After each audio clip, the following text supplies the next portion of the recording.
আজ আমরা ঈদে শপিং করতে গেলাম আর কি কেনাকাটা করলাম আজকে ভিডিওতে সেটাই তোমাদেরকে দেখাবো। আসসালামু আলাইকুম, welcome back to my channel.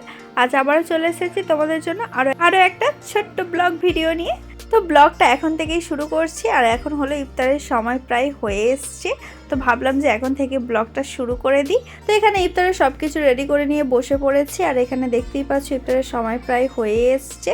তো এখন আমরা ইফতার করে নেব, তো চলো ইফতারটা করে নিই। এখানে আমি ইফতার করছিলাম আর এখানে বাড়ির সবাই ছিল আর সবাই ক্যামেরা ফ্রেন্ডলি নয় বলে আমি সবাইকে দেখাচ্ছিলাম না। আর সারাদিন পর এই যে পানি খাচ্ছি এটাই যে কতটা বেশি শান্তি তোমরা সবাই জানো যারা রোজা রেখেছো। তো সে যাই হোক, এখানে হলো আমরা সবাই মিলে এখন ইফতার করছি। আলহামদুলিল্লাহ আজকের ইফতারে অনেক কিছু রয়েছে, এখানে তো সব রকমের ফল ছিল আর মা তো অনেক রকমের খাবারও বানিয়েছে।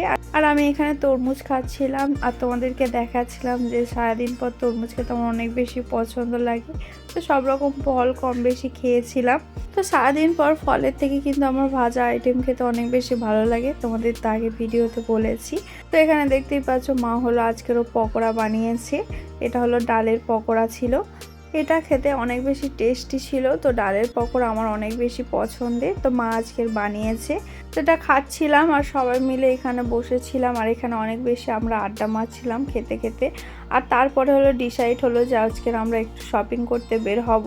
আগে থেকে আমরা কেউই জানি না যে আজকে শপিং করতে বের হব, কিন্তু হঠাৎ করে সিদ্ধান্ত নেওয়ার ফলে হলো এতটা বেশি তাড়াহুড়োই রেডি হয়েছি যে তখন আর ক্লিপ নেওয়া হয়নি, ডাইরেক্ট শপিং মলে গিয়েই এখন ভিডিও করছিলাম। তো এখানে দেখতেই পাচ্ছ অলরেডি হলো সবাই আমরা চলে এসেছি শপিং মলে। তো এসে এখানে হলো সবাই জামা কাপড় পছন্দ করছিল, অলরেডি অনেক জামা কাপড় পছন্দ হয়ে গিয়েছে, আমিও কিছু জামা কাপড় পছন্দ করে দিচ্ছিলাম।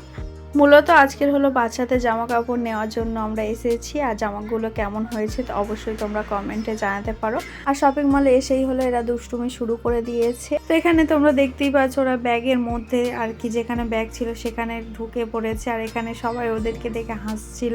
আর ওখান থেকে ওরা কিছুতেই বের হতে চাইছিল না, কোনো রকমে ওদেরকে ওখান থেকে বের করতে হয়। তো সে যাই হোক, তারপর এখানে যে ড্রেসগুলো নেওয়া হয়েছিল সেটাই আর কি দেখছিলাম। আর এখানে হলো দিল্লুবা পোজ দিচ্ছিল আর ওর বাচ্চাদের ড্রেসগুলো এতটাই ভালো লেগেছে যে ও বলছিল যে ওই ড্রেসগুলো পরবে। আসলে বাচ্চাদের ড্রেসের কালেকশন অনেক বেশি ভালো এসেছে, কিন্তু বড়দের ড্রেসের কালেকশন খুব একটা ভালো আসেনি। আমার তো কোনো ড্রেসই পছন্দ হয়নি, ফাইনালি আমার একটা ব্যাগ পছন্দ হয়েছিল, কিন্তু ব্যাগের দাম দেখে আমি বললাম থাক আর নেওয়ার দরকার নেই। তারপর অনেকগুলো ড্রেস দেখছিলাম কিন্তু আমার তেমন কিচ্ছু পছন্দ হয়নি। এই ড্রেসটা মোটামুটি ভালো লাগছিল তাই একটু ভিডিও করছিলাম, তখনই আর কি শপিং মলের লোকরা বলছিল যে এখানে ভিডিও করা যাবে না, হঠাৎ করে কেন বলছিল জানি না। এর আগে শপিং মলে অনেকবার ভিডিও করেছি কিন্তু কিচ্ছু বলেনি, কিন্তু হঠাৎ করে আজকে কেন বারণ করলো বুঝতে পারছি না। তো এখন আমরা বাড়ি চলে যাচ্ছি, আমাদের কেনাকাটা কমপ্লিট হয়ে গিয়েছে, বাচ্চাদের অনেকগুলো ড্রেস নেওয়া হয়েছে। তো তারপরে বাড়ি এসে হলো ডিনার করে ঘুমিয়ে পড়ি। তো আজকের ভিডিওটা এখানেই শেষ করছি, আবার দেখা হচ্ছে নেক্সট ভিডিওতে। ভিডিওটা ভালো লাগলে লাইক কমেন্ট শেয়ার করতে ভুলো না। আল্লাহ হাফেজ।